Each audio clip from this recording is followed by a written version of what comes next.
আমাদের সম্মানিত উস্তাদ উনি অনেক সুন্দর করে উদ্বোধনী আলোচনা পেশ করলেন। আল্লাহ পাক ওনার আলোচনার উপর আমাদের সবাইকে আমল করার তৌফিক দান করুন। আমিন আমিন।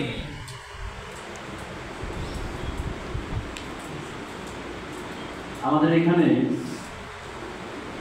উপস্থিত হয়েছেন আমাদের 15 মিনিট অনুষ্ঠানের সম্মানিত সভাপতি সাহেব জনাব হযরত মাওলানা মোহাম্মদ জাভেদ হোসেন, পরিচালক অত্র মাদ্রাসা।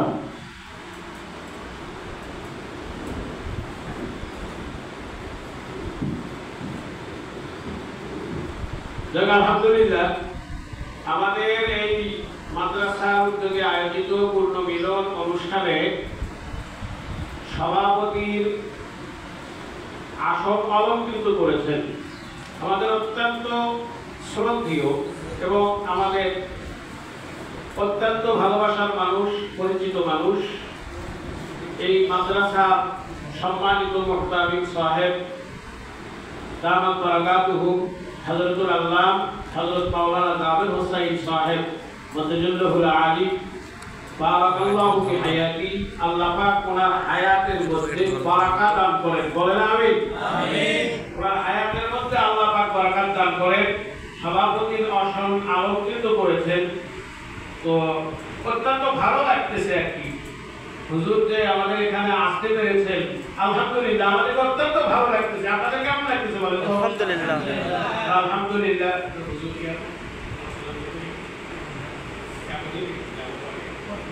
আলহামদুলিল্লাহ, সম্মানিত সভাপতি মহোদয় আমাদেরকেও আলোচনা করে শোনাবেন, তবে ওনার আলোচনাটা একটু পরে ইনশাআল্লাহ আমরা শুনবো।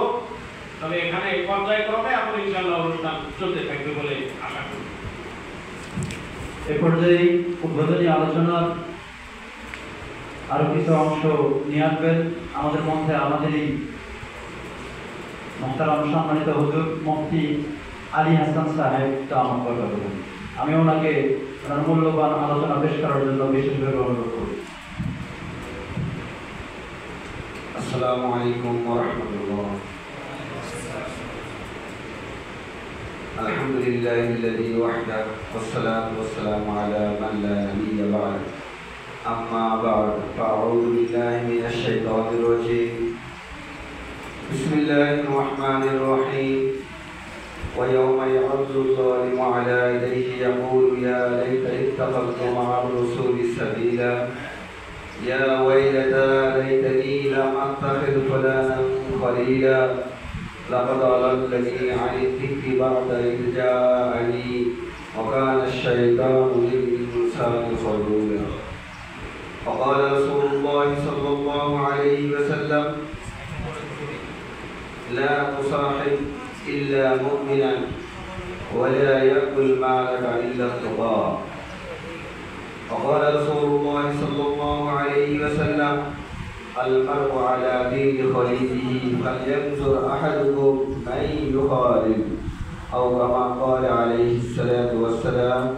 صدق الله العظيم وصدق رسوله النبي الكريم ونحن على ذلك من الشاهدين والشاكرين. الحمد لله رب العالمين.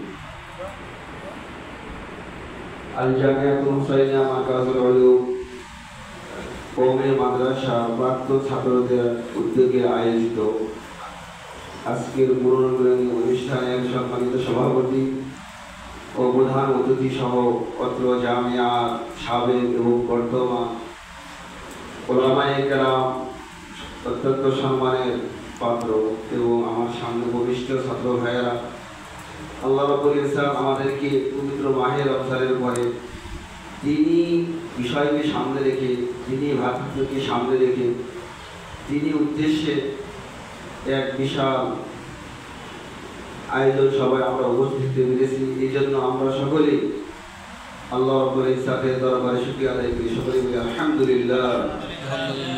অথবা আমাদের নবীজির উপরে একবার দুরূদ শরীফ পাঠ করে নিই। সকলেই বলি সাল্লাল্লাহু আলাইহি ওয়াসাল্লাম। আলহামদুলিল্লাহ, আজকে এবং এই মাদ্রাসার ইতিহাসে প্রথম পুনর্মিলনী অনুষ্ঠান, এটাই প্রথম। এর আগে কখনো এই ধরনের অনুষ্ঠান হয়নি। আমরা চাই এই অনুষ্ঠানটা আগামীতে প্রতি বছরই হোক। এই অনুষ্ঠানের মূল লক্ষ্য উদ্দেশ্য কি? আমি খুতবার ভিতর কিছু আয়াত এবং দুইটা হাদিস আপনাদের সামনে পেশ করেছি। আমার এই হাদিস এবং আয়াতের ভিতরে মোটামুটি এর আলোচনা আছে। সংক্ষিপ্তভাবে যেহেতু সময় কম, আমার ওলামায়ে কেরাম আছেন, এখানকার সম্মানিত আসাদে কেরাম আছেন, আমরা আলোচনা পেশ করব।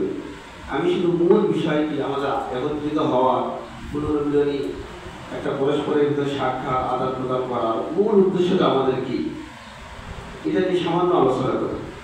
এই আলোচনার পূর্বেই আমি যে আয়াতটা তেলাওয়াত করছি, এই আয়াতে একটু তর্জমাটা আমরা একটু ভালো করে মনোযোগ শুনব। তর্জমার আগে আমরা এই আয়াতের প্রেক্ষাপট শানে নজুলে শুনি।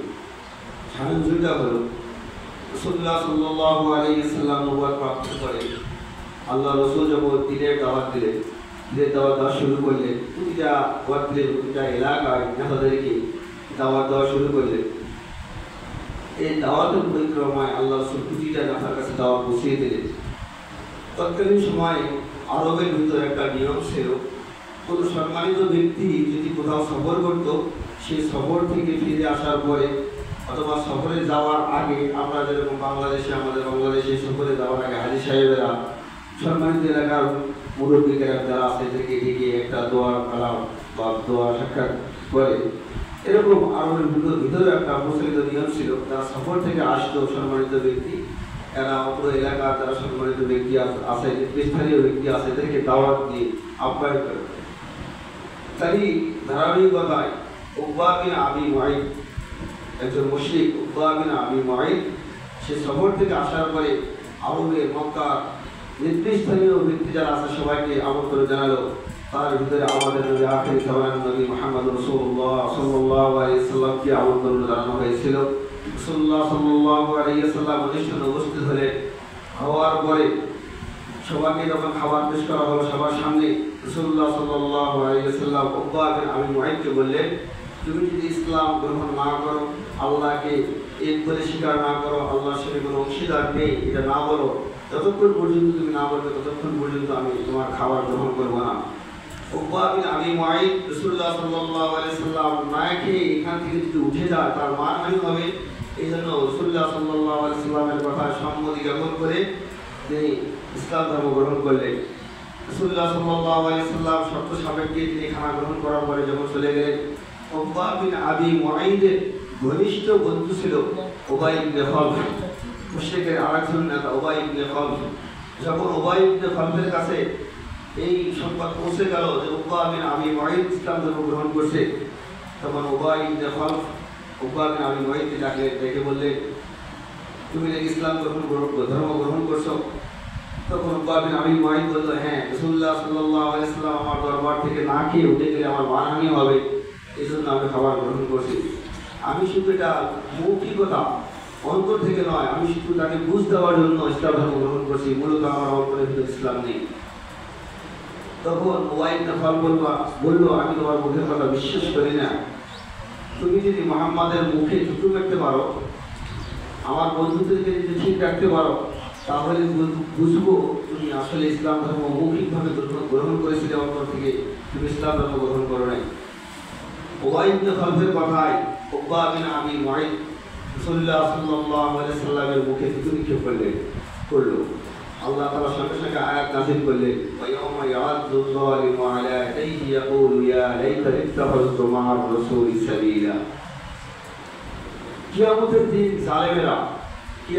দিন জালেমেরা যখন তাদের আমলনামা সামনে আসবে, ভয়াবহ আযাব যখন তারা দেখতে পাবে, তখন তারা আফসোস করে নিজের হাত ধ্বংস করতে থাকবে, নিজের হাত কামড়াইতে থাকবে, যাত্রা ছিঁড়তে থাকবে, আর বলবে ইয়া লাইতানি লাম আত্তাখিযু ফুলানান খালিলা, বলতে থাকবে ওয়া ইয়াওমা ইয়া'আযু যালিমু আলা ইয়াদিহি ইয়াকুলু ইয়া লাইতানি ইত্তাখাযতু মা'আর রাসূলি সাবিলা। হায় আফসোস, আমি যদি আল্লাহর রাসূলের সঙ্গে ইসলাম ধর্ম গ্রহণ করতাম, সঠিক পথ গ্রহণ করতাম। ইয়া ওয়াইলাতা লাইতানি লাম আত্তাখিযু ফুলানান খালিলা, আমি যদি অমুক খারাপ বন্ধুকে যদি বন্ধুরূপে গ্রহণ না করতাম, ভাই আমার দুর্ভোগ। লাকাদ আযাল্লানি আনি যিকরি বা'দা ইয জাআনি ওয়া কানা আশ-শাইতানু লিল ইনসানি খাযুলা। আর আফসোস করে বলবে আমার কাছে হৃদয়ের আসার পরে আমি সঠিক পথ প্রাপ্ত হওয়ার পরে আমাকে অমুক খারাপ বন্ধু আমাকে পথ ভ্রষ্ট করেছে। আর শয়তান সব সময় বিপদকালে মানুষদেরকে ধোঁকা দেয়। এই আয়াতের মূল আলোচ্য বিষয় কি, এই আয়াত থেকে আমরা কি বুঝলাম, দুইটা হাদিস পেশ করার পরে আপনাদের সামনে আমি সারমর্মটা উল্লেখ করবো। রাসূলুল্লাহ সাল্লাল্লাহু আলাইহি ওয়াসাল্লামের একটি হাদিস আবু সাঈদ খুদরি থেকে বর্ণিত, আহমদ তিরমিজি এবং আবু দাউদ এসেছে। রাসূলুল্লাহ সাল্লাল্লাহু আলাইহি ওয়াসাল্লাম আবু সাঈদ খুদরি রাদিয়াল্লাহু তাআলা আনহু লক্ষ্য করে বলেন, লা তুসাহিব ইল্লা মুমিনা, তুমি তোমার সাথী, তুমি তোমার বন্ধু গ্রহণ করিও না মুমিন ছাড়া। ওয়ালা ইয়াকুল মালাকা ইল্লা তাকা, তোমার অর্থ সম্পদ, তোমার ধন সম্পদ যেন পরহেজগার ব্যক্তি ছাড়া অন্য কেউ গ্রহণ না করে, কেউ যেন ভক্ষণ না করে। আর রাসূলুল্লাহ সাল্লাল্লাহু আলাইহি ওয়াসাল্লামের আরেকজন সাহাবী আবু হুরায়রা রাদিয়াল্লাহু আনহু থেকে বর্ণিত, রাসূলুল্লাহ সাল্লাল্লাহু আলাইহি ওয়াসাল্লাম বলেন, আল মারউ আলা দীনি খলিলিহি, প্রতিটা ব্যক্তি তার বন্ধুর যে ধর্ম আছে, যে বন্ধুর যে স্বভাব চরিত্র আছে সেটাই গ্রহণ করে। এজন্য রাসূলুল্লাহ সাল্লাল্লাহু আলাইহি ওয়াসাল্লাম বলেন, হাল ইয়ানজুর আহাদুকুম মান ইউখালিল, সুতরাং তোমাদের ভিতর থেকে কোনো ব্যক্তি যদি অন্য কোনো ব্যক্তিকে বন্ধুরূপে গ্রহণ করতে চায়, তাহলে প্রথমে যেন সে বন্ধুকে আগে যাচাই বাছাই করিয়ে নেয়, সে বন্ধুকে মুত্তাকি না পরহেজগার। তো সম্মানিত ভাইয়েরা, ছোট ভাইয়েরা আমার, এখন আমরা মূল এই আয়াত এবং হাদিসের সারমর্মটা এখন আমরা আলোচনা করি।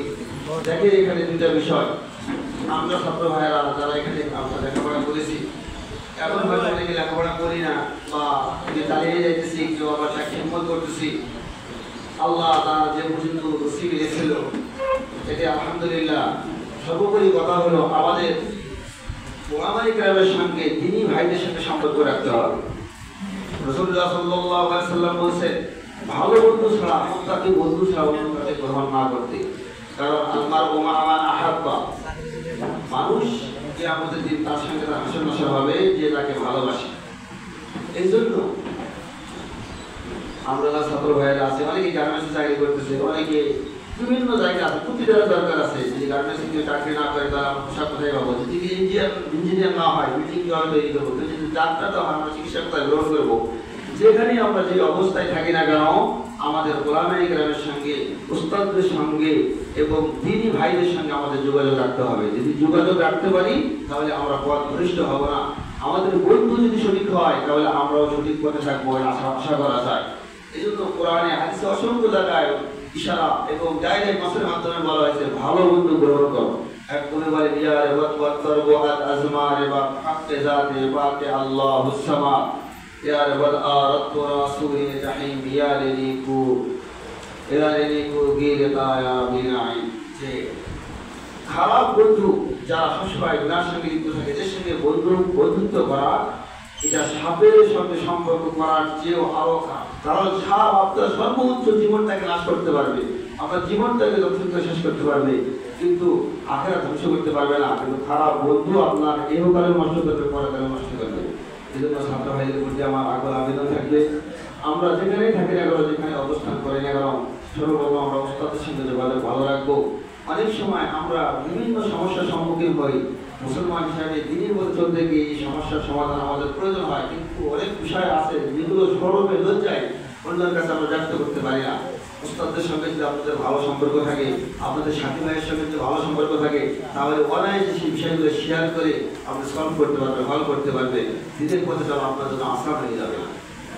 এই জন্য সর্বোপরি কথা হলো উস্তাদের সঙ্গে ভালো সুসম্পর্ক রাখবো, পাশাপাশি আমাদের সাথী ভাই যারা দিনের পথে এখনো আছে তাদের সঙ্গে আমরা সবসময় সুসম্পর্ক রাখবো, যোগাযোগ রাখবো এবং দিনের পথে চলার চেষ্টা করবো, বছর নামাজ বা জামাত পড়ার চেষ্টা করবো, সঠিক পথে চলার চেষ্টা করবো, হারাম থেকে বেঁচে থাকার চেষ্টা করবো। আল্লাহ রাব্বুল ইজ্জাত আমাদেরকে এই সমস্ত কথা বলা হলে আমল করার তৌফিক দান করেন। ওয়া আখিরি দাওয়ানা আলহামদুলিল্লাহ।